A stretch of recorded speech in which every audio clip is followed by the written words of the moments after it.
الحمد لله رب العالمين والصلاة والسلام على أشرف الأنبياء والمرسلين نبينا محمد وعلى آله وأصحابه أجمعين وعلى من تبعه بإحسان إلى يوم الدين أما بعد.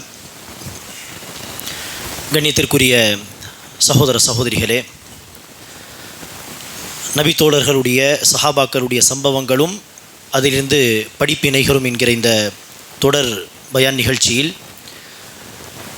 இரண்டு சஹாபாக்களை குறித்து நாம் சில சம்பவங்களை பார்த்திருக்கிறோம். சொர்க்கத்தில் கிடைக்கும் ஒரு பேரிச்ச மரத்துக்காக உலகத்தில் தன்னுடைய தோட்டத்தை விற்பனை செய்த சஹாபி யாரு? சத்தமா அபு தஹ்தாஹ் ரலியல்லாஹு அன்ஹு. அன்பானவர்களே, நிச்சயமாக சஹாபா பெருமக்களுடைய சம்பவங்களில், நபிமார்களுடைய சம்பவங்களில், மற்ற நல்லடியார்களுடைய சம்பவங்களில் நமக்கு படிப்பினைகள் உண்டு. படிப்பினைகள் பெற வேண்டும், நன்மையான காரியங்களில் அவர்கள் போன்று நாமும் நடக்க வேண்டும் என்பதுதான் இந்த சம்பவங்களுடைய நோக்கம். அல்லாஹ் சுப்ஹானஹு வ தஆலா சஹாபா பெருமக்களுக்கு பல்வேறு சிறப்புகளை வழங்கியிருக்கிறான் என்று நாம் ஏற்கனவே சொன்னோம்.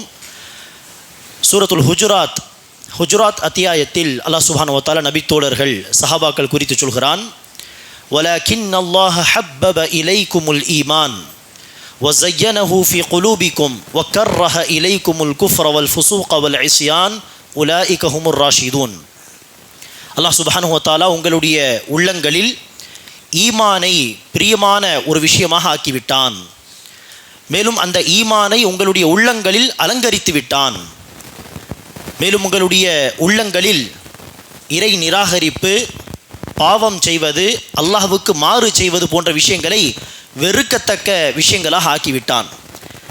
யார் இந்த ஒரு நிலைப்பாட்டில் இருப்பார்களோ, அல்லாஹ் யாருக்கு இந்த பாக்கியத்தை கொடுப்பானோ அத்தகையவர்கள்தாம் நேர்வழி பெற்றவர்கள் என்று அல்லாஹ் சுப்ஹானஹு வ தஆலா யாரை பார்த்து சொல்கிறான்? சஹாபாவை பார்த்து. ஆகவே சஹாபா பெருமக்களுடைய உள்ளங்களில் ஈமான் இருந்தது. அந்த ஈமானை கொண்டு அல்லாஹ் அவங்களுடைய உள்ளங்களை அலங்கரித்து வைத்திருந்தான். சஹாபாவுடைய உள்ளங்களில் குஃபுர், ஃபுசூக், இஸ்யான் என்கிற இறை நிராகரிப்பு, பாவம் செய்வது, அல்லாஹ்வுக்கு மாறு செய்வது போன்ற விஷயங்கள் எல்லாம் சஹாபா பெருமக்கள் அதை வெறுத்தார்கள் என்பதற்கு அல்லாஹ்வே சாட்சி சொல்கிறான். அப்படிப்பட்ட ஒரு சிறந்த ஒரு ஜமாஅத்து தான் இந்த சஹாபா பெருமக்கள் என்கிற ஜமாஅத். அத்தகைய சஹாபா பெருமக்களில் இன்னும் ஒரு சஹாபியை குறித்து ஒரு இரண்டு சம்பவங்களை இன்றைய இந்த சபையில் நாம் பார்க்கலாம். அன்பானவர்களே, இன்னொரு கேள்வி. முதலாக இஸ்லாத்தில் நபிகள் நாயகம் ஸல்லல்லாஹு அலைஹி வஸல்லம் அவர்களை பார்த்து சலாம் சொன்ன சஹாபி யார்? முதலாக சலாம் சொன்னது யார் மனிதர்கள் என்று சொன்னால் ஆதம் அலைஹிஸ்ஸலாம். மலக்குமார்கள் சலாம் சொன்னார்கள். அல்லாஹ் சொன்னான், இதே வார்த்தையை தான் நீங்களும் என்ன செய்ய வேண்டும், ஒருவர் சந்திக்கும் பொழுது சொல்ல வேண்டும் என்று அல்லாஹ் கற்றுக் கொடுத்தான். மனிதர்களில் முதலாவது சலாம் சொன்னது ஆதம் அலைஹிஸ்ஸலாம் தான். அந்த காலத்திலிருந்து அஸ்ஸலாமு அலைக்கும் வரஹ்மத்துல்லாஹ் என்கிற வார்த்தைகள் உண்டு.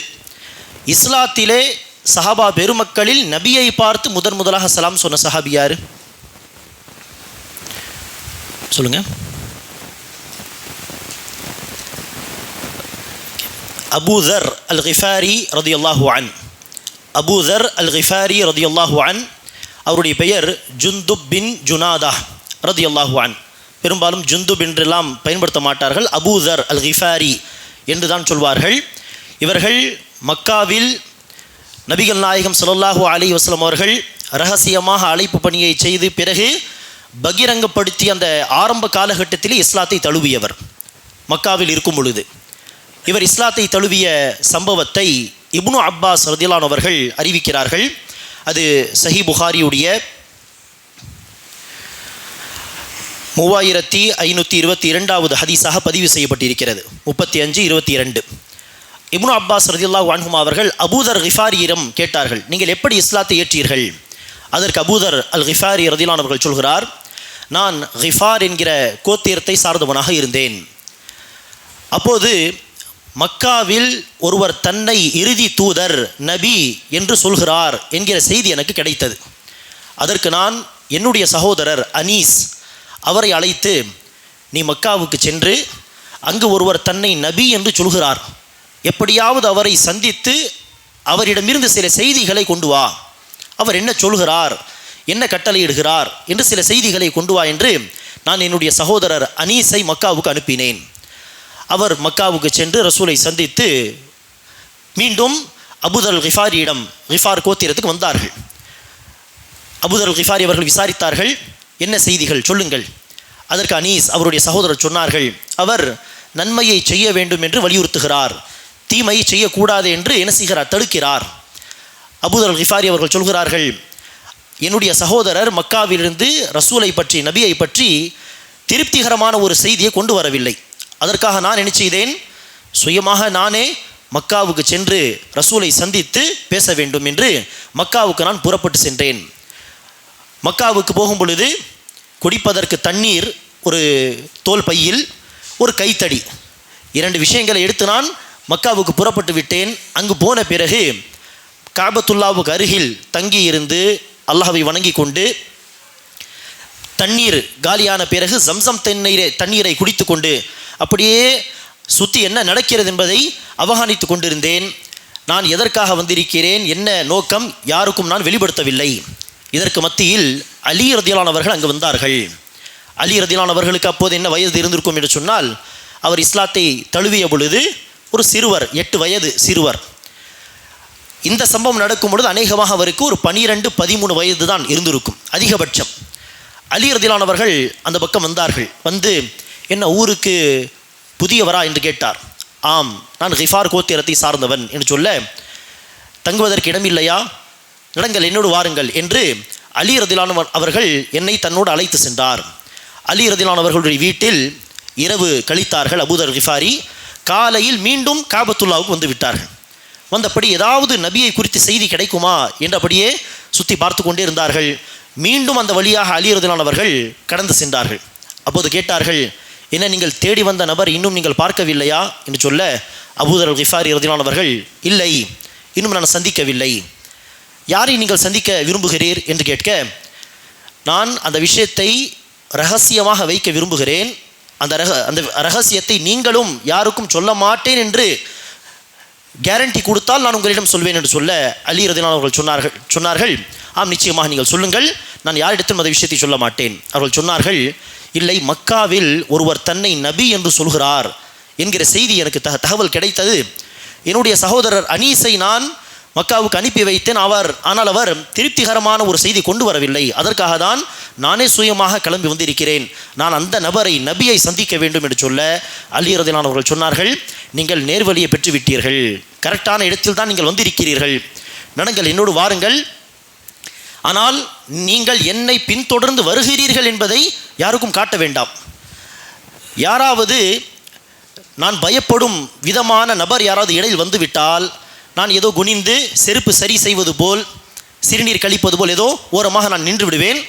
நீங்கள் யாரோ தெரியாத நபர் போல் என்ன செய்யுங்கள், கடந்து சென்று விடுங்கள், என்னை பின்தொடர வேண்டாம் என்று சொல்லி, அதே போல் என்ன செய்தார்கள், ரகசியமான முறையில் அலி ரதியல்லாஹு அவர்கள் அபூதர் கிஃபாரி ரதியல்லாஹு அவர்களை நபிகள் நாயகம் ஸல்லல்லாஹு அலைஹி வஸல்லம் அவருடைய சபைக்கு அழைத்து சென்றார்கள்.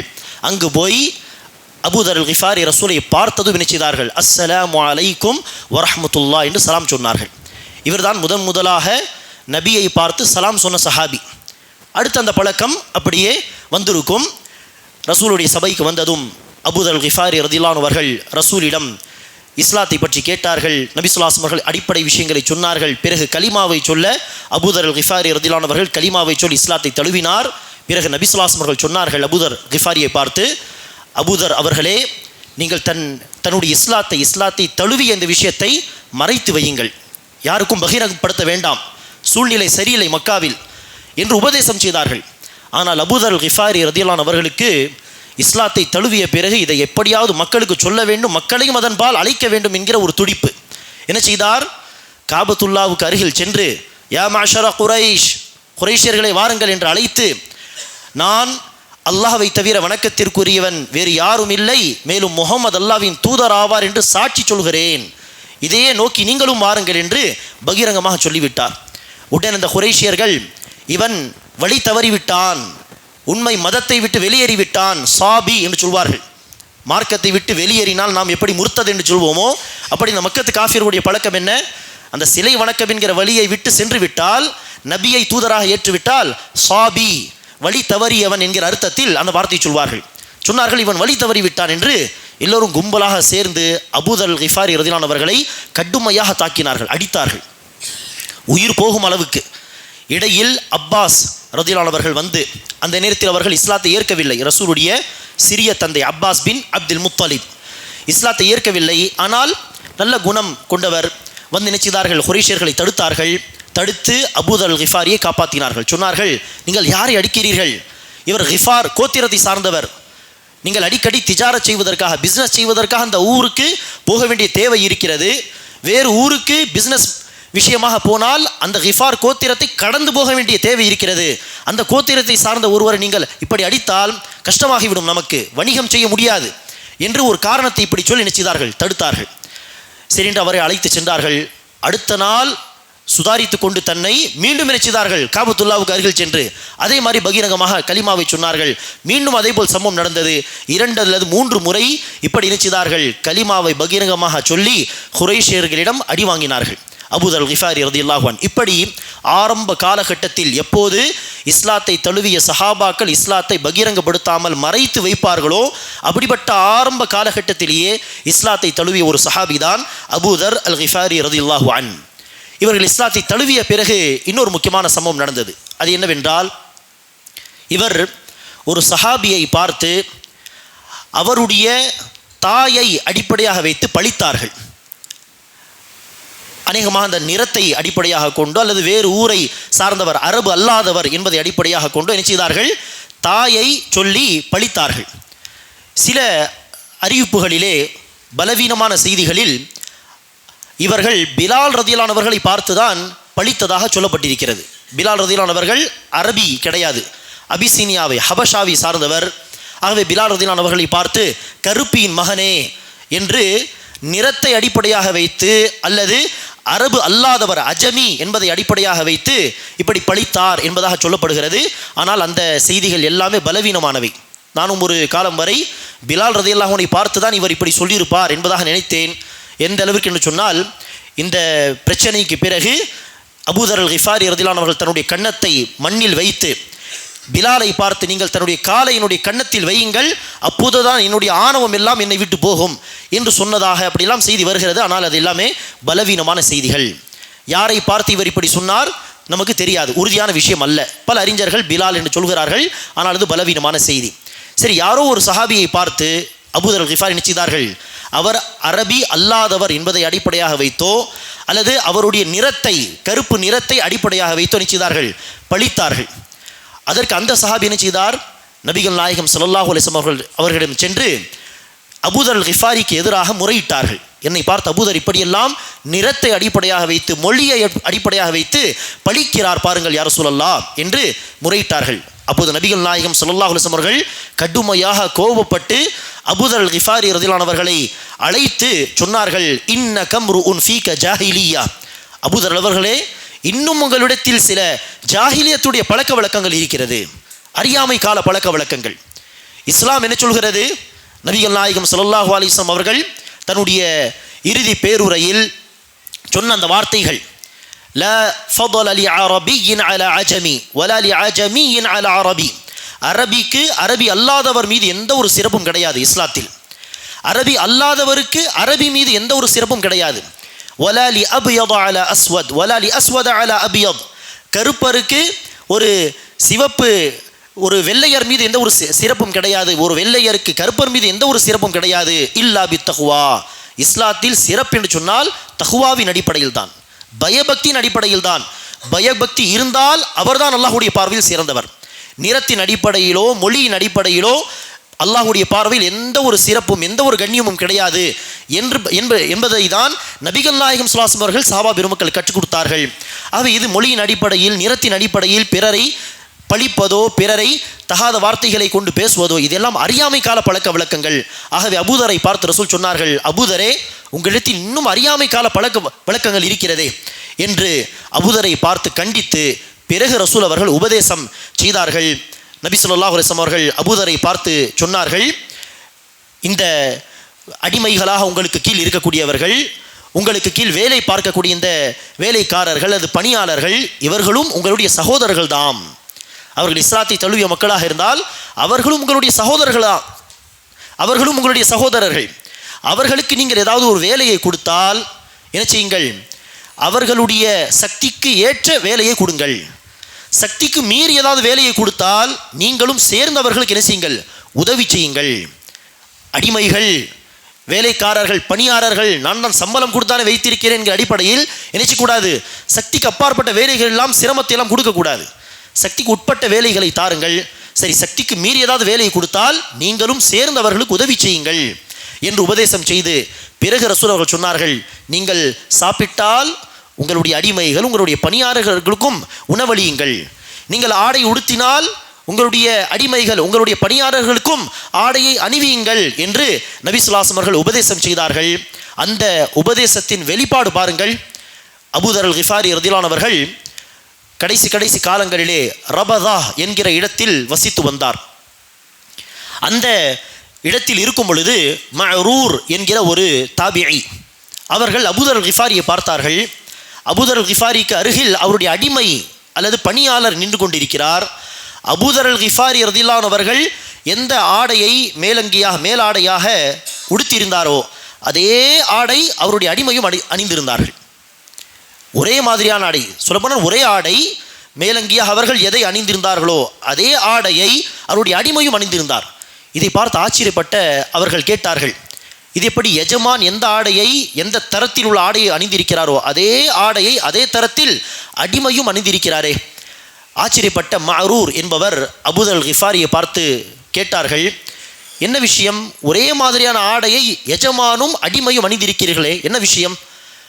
நீங்கள் இப்படியும் செய்திருக்கலாம், அவர்கள் எந்த ஆடையை மேலாடையை அணிந்திருக்கிறாரோ அதையும் வாங்கி நீங்கள் கீழாடையாக அதை பயன்படுத்தி கொண்டு அவருக்கு வேறு ஆடை கூட நீங்கள் வாங்கி தரலாமே, ஒரே ஆடை எதற்காக அணிந்திருக்கிறீர்கள், என்ன விஷயம் என்று கேட்க, அப்போது அபூதர் கிஃபாரி அவர்கள் இந்த சம்பவத்தை சொன்னார்கள். இல்லை, நான் ஒரு முறை ஒரு சஹாபியை பார்த்து அவருடைய நிறத்தை அல்லது மொழியை அடிப்படையாக வைத்து நான் பழித்தேன். அவர் ரசூலிடம் எனக்கு எதிராக முறையிட்டார். அப்போது ரசூல் ஸல்லல்லாஹு அலைஹி வஸல்லம் அவர்கள் எனக்கு உபதேசம் செய்தார்கள், நீங்கள் சாப்பிட்டால் உங்களுடைய அடிமைக்கும் என்ன செய்யுங்கள்? உணவளியுங்கள். நீங்கள் ஆடை உடுத்தினால் அந்த ஆடையை நீங்கள் தன்னுடைய அடிமைக்கும் அணிவியுங்கள் என்று ரசூல் அவர்கள் உபதேசம் செய்தார். அந்த உபதேசத்தை எப்படி அடுத்த காலங்களிலே நடைமுறைப்படுத்தினார் என்று பாருங்கள். அந்த அறியாமை கால பழக்க வழக்கங்கள், அந்த நிறத்தின் அடிப்படையில் அல்லது மொழியின் அடிப்படையில் வேற்றுமை பார்ப்பது, அதையெல்லாம் விட்டுவிட்டு எரிந்துவிட்டு எப்படி அவர்கள் தன்னை மாற்றி கொண்டார்கள், சீர்திருத்தி கொண்டார்கள் என்பதை பாருங்கள். ஒருவர் தவறு செய்வது தவறுதான், ஆனால் அது தவறு என்று சுட்டிக்காட்ட பிறகு அதை என்ன செய்ய வேண்டும்? மாற்றிக்கொள்ள வேண்டும். சஹாபா பெருமக்களிடம் அந்த தன்மை தான் இருந்தது. அவர்களும் தவறு செய்வார்கள், அவர்களும் சில தீமைகளை செய்திருப்பார்கள். ஆனால் இது தீமை, இது தவறு என்று ரசூல் அவர்கள் சுட்டிக்காட்டி விட்டால், ஒரு முறை சுட்டிக்காட்டினாலே போதும், உடனே சஹாபாக்கள் தன்னை சீர்திருத்திக் கொள்ளும் மக்களாக இருந்தார்கள். இதுதான் சஹாபா பெருமக்களை நம்மை விட்டு வித்தியாசப்படுத்தி காட்டக்கூடிய ஒரு முக்கியமான அம்சம்.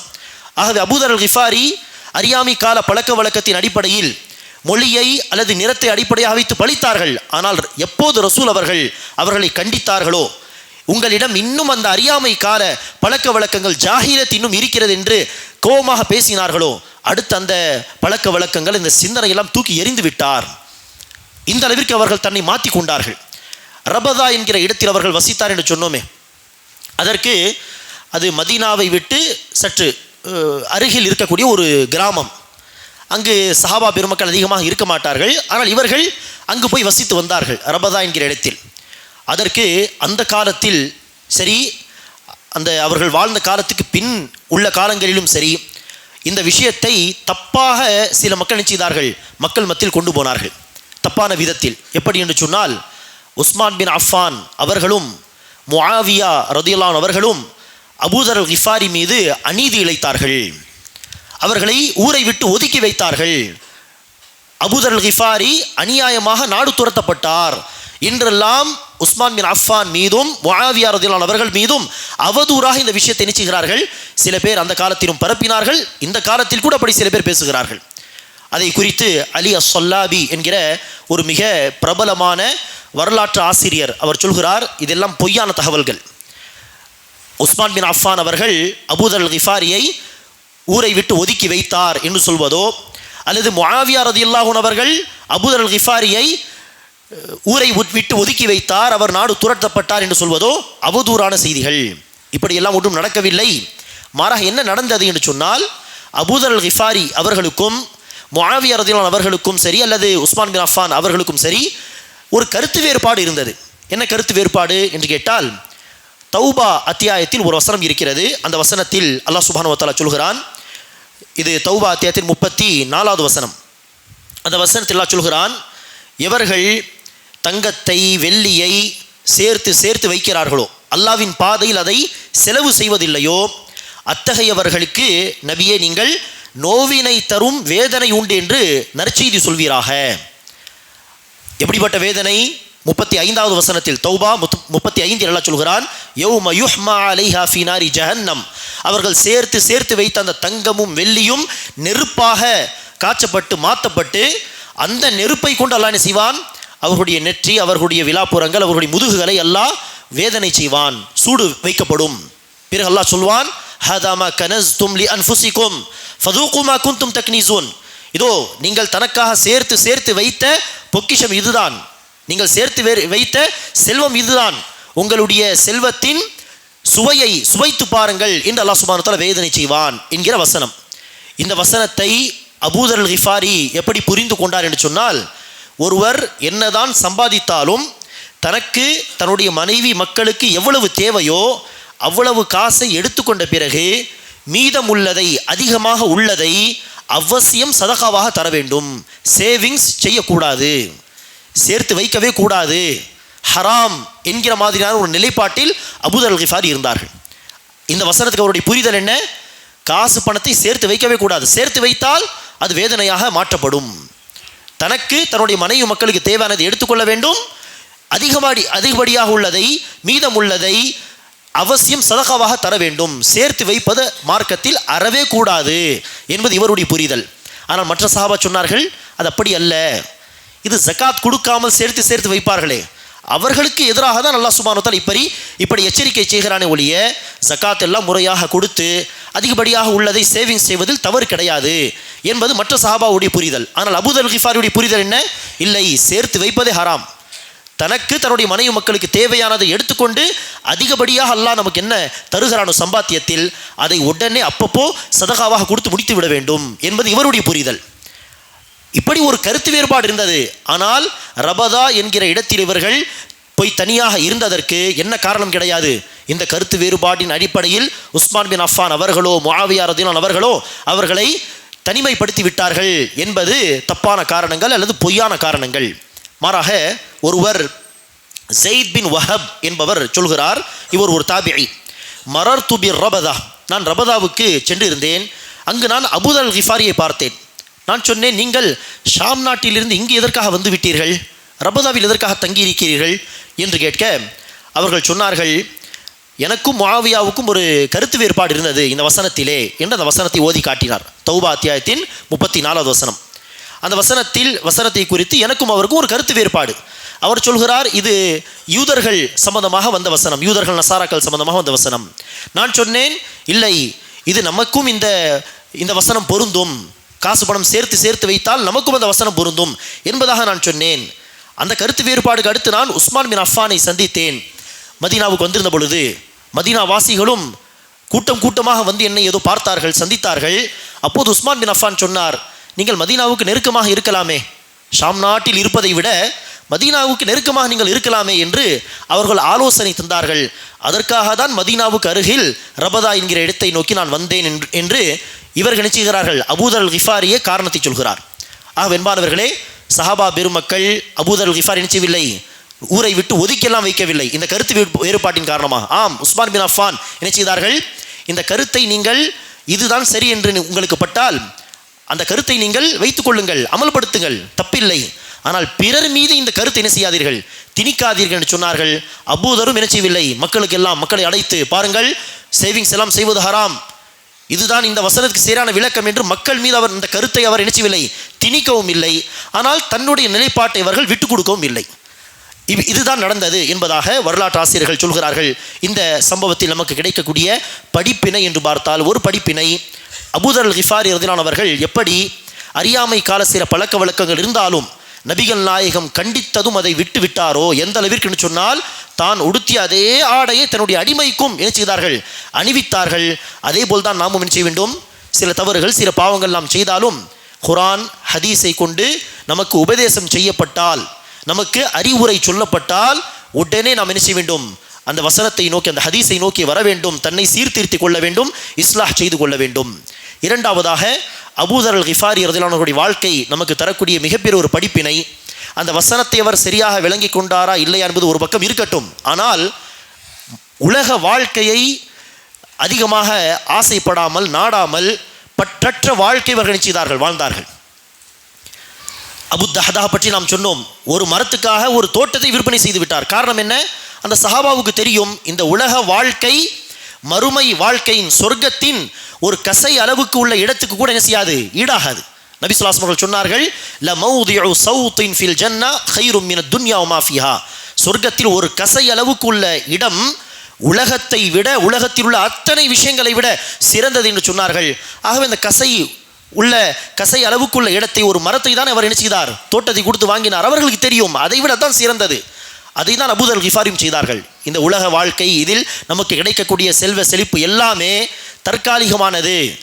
இதில் நாம் அதிகம் ஆசைப்பட்டு அதை நாடி இணைச்சக்கூடாது, மார்க்கத்தை விட்டுலாம் போகக்கூடாது என்று பற்றற்ற வாழ்க்கை வாழ்ந்தார்கள். அதிலிருந்து நாம் என்ன செய்ய வேண்டும், படிப்பினை பெற வேண்டும். சேவிங்ஸ் எல்லாம் செய்யலாம், அது ஹராம் கிடையாது. ஆனால் காசு பணம் சேர்க்க வேண்டும் என்கிற அந்த நோக்கத்தில் நாம் மார்க்கத்தை விட்டுவிடக்கூடாது.